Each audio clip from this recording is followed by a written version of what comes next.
সাথে থাকবে এসএম হক তন্ময়। না আরেকটা পরিচয় আছে বললে। সম্মানিত সদস্য চিকিৎসক, স্বনামধন্য চিকিৎসক চুয়াডাঙ্গা জেলার। প্রথমে বলে নেই যে আমরা কারা আসলে। আমরা হচ্ছি বাংলাদেশি জাতীয়তাবাদী বিশ্বাসী চিকিৎসকবৃন্দ, কাজ উৎসাহিত করে। আপনারা এখানে যারা আছেন তারা এবং আরো যারা ডাক্তার মোহাম্মদ আবু হাসানুজ্জামান নুপুর স্যারকে, উপস্থিত প্রধান অতিথি আমাদের প্রাণপ্রিয় নেতা চুয়াডাঙ্গা জেলা বিএনপি সম্মানিত সাধারণ সম্পাদক। বক্তৃতা দেওয়ার সময় এটা না, আমরা আসলে চিকিৎসক, আমরা ডক্টর। আপনারা জানেন আমাদের নেত্রী বেগম খালেদা জিয়া আজ আমাদের মাঝে নেই, আমরা ওনার জন্য দোয়া করব। এবং মেডিকেল ক্যাম্প এর জন্য যে কোনো ভালো কাজকে এত সুন্দর বলতে হয়।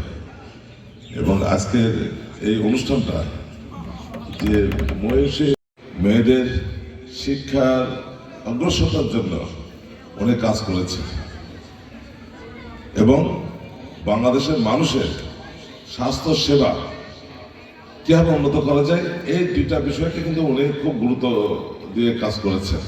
প্রধানমন্ত্রী থাকলে তো সব কিছু নিয়ে কাজ করতে হয়, কিন্তু শিক্ষা এবং স্বাস্থ্য এই দুইটা বিষয়কে আসলে গুরুত্ব দিয়েছে। এবং যখনই বেগম খালেদা জিয়া দেশের প্রধানমন্ত্রী হয়েছে, বাংলাদেশের সব বড় বড় হাসপাতাল, সেটা হৃদরোগ ইনস্টিটিউট বলেন, জাতীয় চক্ষু বিজ্ঞান ইনস্টিটিউট বলেন, যেটা প্রথমে তো ছিল ছোট, পরে ওটা অনেক বড় হয়েছে। এই উদ্যোগে কিন্তু নেওয়া হয়েছে উনি 2003 সালে উনি যখন প্রধানমন্ত্রী ছিলেন।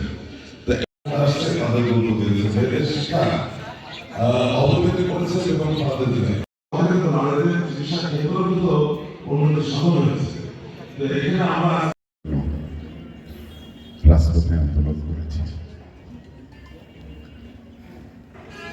আপনাদের গণতন্ত্র পূর্ণ উদ্ধারের জন্য আমরা রাজপথে আমরা থেকেছি। এই আন্দোলন করতে যেয়ে আমাদের অনেক সহযোদ্ধা, অনেক ভাই খুন হয়েছে, গুম হয়েছে, আমাদের নেতাকর্মী বারবার জেলে গেছে। যারা সাহস করে এলাকায় থেকেছে তারা বছরে বছর কেউ বাড়িতে ঘুমাতে পারে না, কেউ পানের বরজে ভুট্টার খেতে অথবা চায়ের দোকানের কোনো মাচালে বসে সারা রাত গল্প করে রাত কাটিয়েছে। কেউ কেউ জেলার বাইরে বিভিন্ন বিভাগীয় শহরে যে সিএনজি চালিয়ে, অটো চালিয়ে জীবন নির্বাহ করেছে। এত ত্যাগের বিনিময়ে আগামী এই 12ই ফেব্রুয়ারি 2026 জাতীয় সংসদ নির্বাচন, সেজন্য এই নির্বাচনটি অত্যন্ত গুরুত্বপূর্ণ একটি নির্বাচন। আপনারা এই নির্বাচনে সবাই ভোট কেন্দ্রে যে উপস্থিত হবেন, তাহলেই আমাদের এই ত্যাগের সার্থকতা আসবে এবং উৎসবমুখর পরিবেশে এই নির্বাচনটা আমাদেরকে অংশগ্রহণ করতে হবে। ارحمهما كما ربياني صغيرا هب لنا من لدنك رحمة إنك। চুয়াডাঙ্গা জেলাতে এত সম্ভাব্যময়ী একটি জেলা, তারপরও উন্নয়নের কোনো ছোঁয়া আমাদের জেলাতে পড়ে নাই। আমাদের পার্শ্ববর্তী জেলা কুষ্টিয়াতে 2টা মেডিকেল কলেজ হয়েছে, কিন্তু আমাদের জেলাতে 250 বেডের হাসপাতালের অবকাঠামো থাকলেও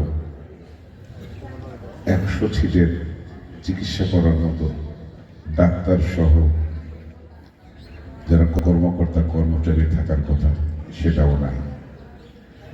সদিচ্ছা থাকলেও ডাক্তাররা চিকিৎসা দিতে পারছে না, তাদের ক্যাপাসিটির চাইতে অনেক বেশি রোগী সেখানে আসে, সেই জন্য স্বাস্থ্যসেবার মানটা ক্ষুণ্ণ হচ্ছে। আমরা এই স্বাস্থ্যসেবার আমরা নিশ্চিত করতে চাই। এই জিয়া পরিবার, এই জাতীয়তাবাদী দল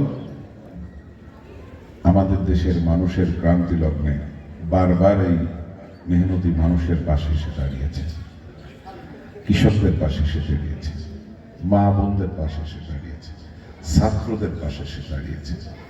এই দেশকে এগিয়ে নিয়ে যাওয়ার জন্য, এই দেশকে সমৃদ্ধিশালী করার জন্য প্রত্যেকটি সেক্টরে আধুনিক বাংলাদেশের যে বীজ বপন করেছিলেন শহীদ প্রেসিডেন্ট জিয়াউর রহমান, আজ 54 বছর বাংলাদেশে তার আমরা সুফল ভোগ করি।